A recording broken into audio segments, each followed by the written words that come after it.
نحمده ونصلي على رسوله الكريم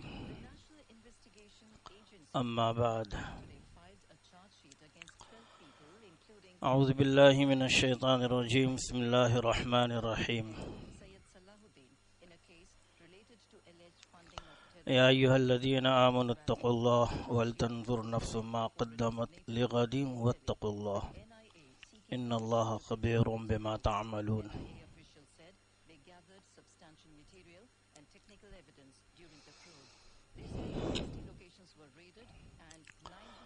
وقال النبي صلى الله عليه وسلم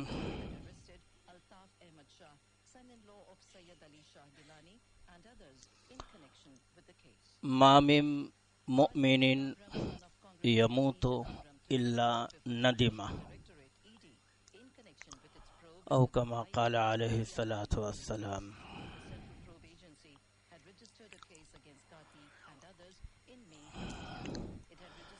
محترم حضرات، یہ ہر ہفتے کی مخصوص مجلس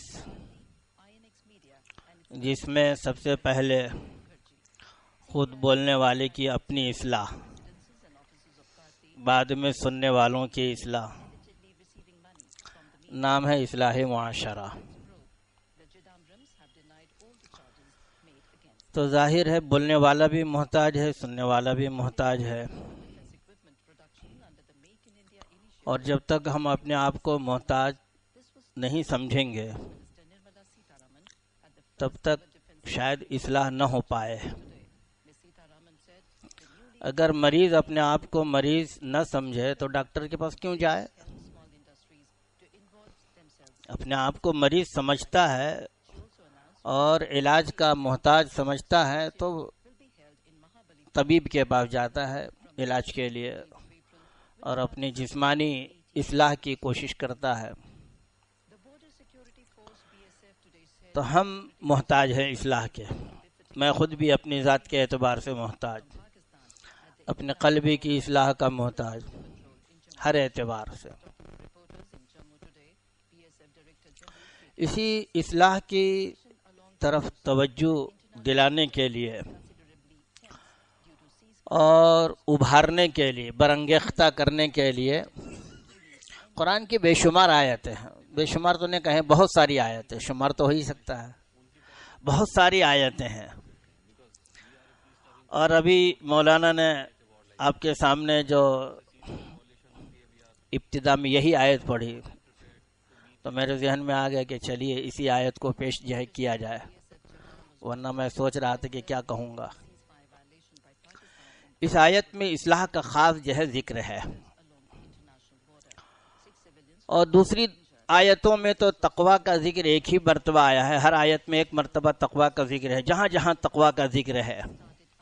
لیکن اس آیت کے اندر تقویٰ کا 2 مرتبہ ذکر ہے، اول بھی ہے اور آخر بھی ہے، اور بیچ کا جو ٹکڑا ہے وہ فکر انگیز ہے، ابھارنے والا ٹکڑا ہے. یا ایھا الذین آمنوا اتقوا اللہ، اے ایمان والو اللہ تعالیٰ سے ڈرو.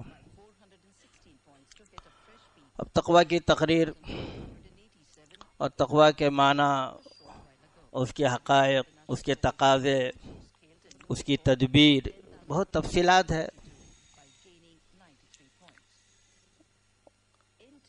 قرآن پاک میں دوسری جگہ پر بھی تقویٰ کا ذکر آیا ہے، اور تقویٰ کے حصول کا طریقہ بھی آیت میں بتایا گیا ہے.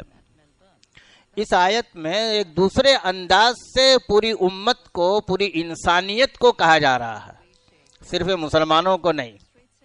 یا ایھا الذین آمنوا اتقوا اللہ، اگرچہ خطاب اس میں ایمان والوں سے ہے، مخاطب مسلمان ہے، لیکن تقوی اختیار کرنا صرف ایمان والوں کے لیے تو ہے ہی نہیں، تقوی تو سب کے لیے ہے. الف لام میم ذالک الکتاب لا ریب فیہ ھدی للمتقین، متقیوں کے لیے قرآن آیا ہے.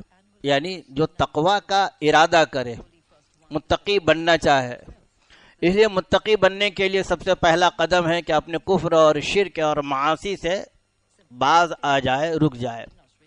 تو وہ متقیوں کا پہلا درجہ ہے. پھر اس کے بعد خطاب ہے